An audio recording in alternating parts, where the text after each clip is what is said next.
Talk about consumer surplus in your marketing project. What exactly is it that we're computing? I mean, what does it actually mean for you as somebody pitching a marketing proposal? Like, what is the consumer surplus actually telling us? So let's get the lay of the land on this picture, on this graph that's on the board. Right? The curve that we're seeing here is our, what do we call this red curve?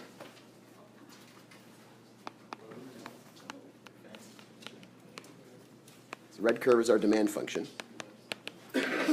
The axes, remember, on this graph are respectively on the horizontal axis we have quantity sold,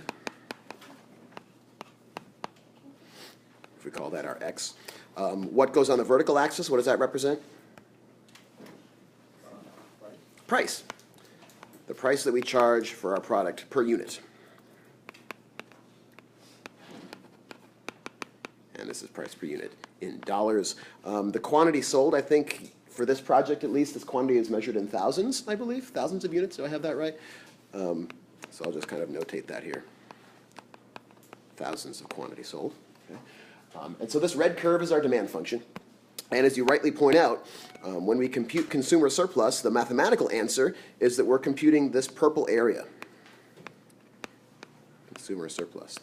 Well, but in order to define what this purple area is, we need to decide what this orange area here means as well, right? Because we've sort of picked one point on the demand graph to get this whole graph started. What does this one point represent in your project? You worked a lot. You worked really hard, by the way, to find this point in the whole first half of the project. So what is this point here representing?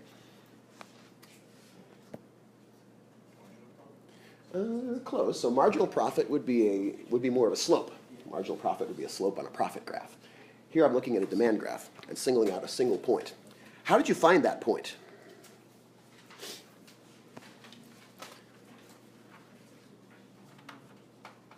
So this is the point at which, at least on my graph here, I'd be selling 57,000 units and I'd be charging $41.81 for it. But why would I have selected that point, that price and that quantity? That's the price that does what for us in this project? Yeah, that's the one that gives us the highest bottom line, right? This is our profit maximizing price and quantity.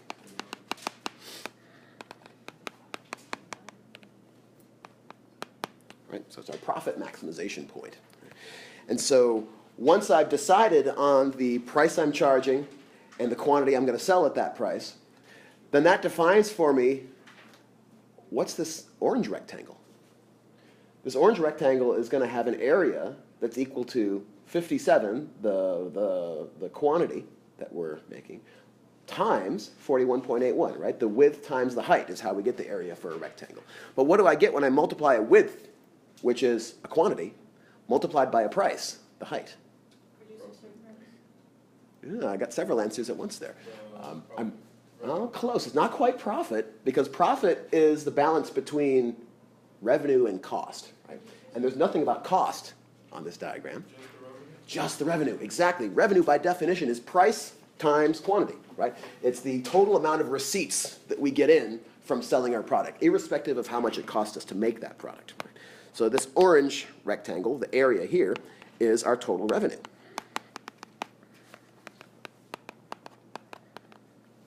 Right? So once we've decided on our profit maximizing price and quantity, then this orange rectangle here, the area of that rectangle represents the total revenue that we make. Our total cost is a separate calculation, right? We have to take the cost function, which is not even on this diagram here, into account. And then if we've chosen this point correctly, we're maximizing our profit at that price and that quantity. And the consumer surplus is the rest of this area here in purple.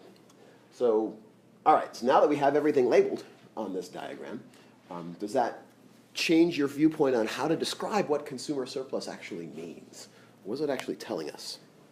On our demand graph, we have a relationship between the quantity that we could sell and the price that the market would pay, right?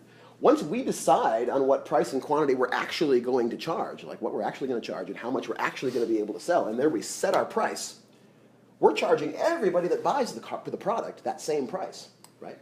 So in this example, the price was $41.81. In other words, I'm going to go into the market and charge everybody $41.81. The problem is that there are some people out there that were willing to pay $50 willing to pay 60 bucks, willing to pay 70 bucks, willing to pay even almost 80 bucks, right? So there's a bunch of people out there in the market that were willing to pay more for the product than we end up charging them. And so for them, this is a huge win, right? I'm getting this product at $41, and I would have been willing to pay, in some cases, almost twice as much for it. Right? And so what that is for us as the marketers is that that's unrealized additional revenue. There are people out there willing to pay more for what we're selling. And the total amount that we would earn by charging all of them their maximum price, that's what we think of as the consumer surplus. So the consumer surplus can be thought of as the, I'm going to call it the foregone revenue. It's the revenue that we're not getting that results from some consumers' excess demand. Maybe one way to think of it. Excess demand meaning they were willing to pay more money for this product than we're actually charging. And so if everybody in the market were charged exactly their maximum price they were willing to pay, we would not only make this orange amount of revenue, we would also recover everything in the area of this purple rectangle, or this purple area here, right?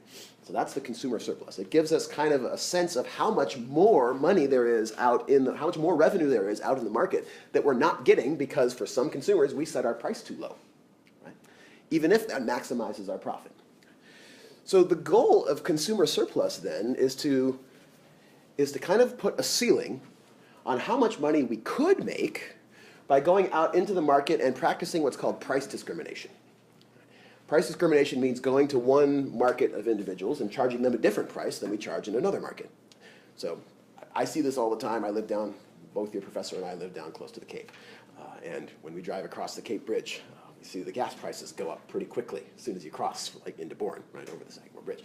And so customers on Cape are willing to pay more for the same gas than customers just off Cape. Right? So there's price discrimination going on as each station kind of sets its own price for it.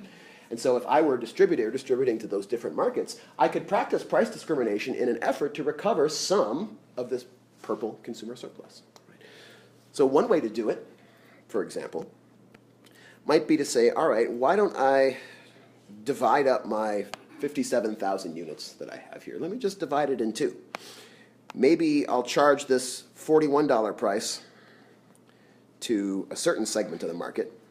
So maybe these people I'll charge for the $41 price. And then maybe the next group of people, I'll charge a different price to. So maybe I'll try and practice price discrimination where the first 30,000 of the units that I put out into the market, I put out into a market that will sustain a higher price. And then the rest of the units that I put out into the market, I'll drop to the lower price of $41 and be able to capture that revenue instead. So this is what a price discrimination scheme might look like. Let me put coordinates on this point. So maybe this is 30, comma, what does that price look like? 68 or something like that. So maybe the first 30,000 that I put out into the market, I put out into a place that will pay $68 a unit for them. And then the rest, the remaining 27,000 units, I'll put out there at the lower price. Okay? And I'm going to put them out there strategically into markets that are actually willing to pay those prices. And if I do that, not only do I still get all of the orange revenue, but I'm also going to carve out some of the purple revenue as well. I'm going to dip into that consumer surplus and get a little bit more revenue. And as long as it doesn't cost me too much to implement that scheme, right? Maybe we have to spend a little bit more in the marketing department just to target what are those markets and maybe do some more work on the ground. But if it doesn't cost me too much to do, most of this extra revenue that we get is going to be pure additional profit. So the profit maximization point that you found in the first part of the project assumes that you're going to be charging everybody in every market the same price. But price discrimination is a way to do that one better. If you think that it's going to be cost effective to go out into some markets to some customers and say, we're going to charge you more, and they're willing to pay it, then we can recover some of that purple consumer surplus. And the total amount of the consumer surplus is the ceiling. It's the most extra revenue that we could make if we were able somehow magically to charge every single consumer their maximum price. We can't do that practically, but we can implement these sort of simple price discrimination schemes to dip into that consumer surplus and recover some of it.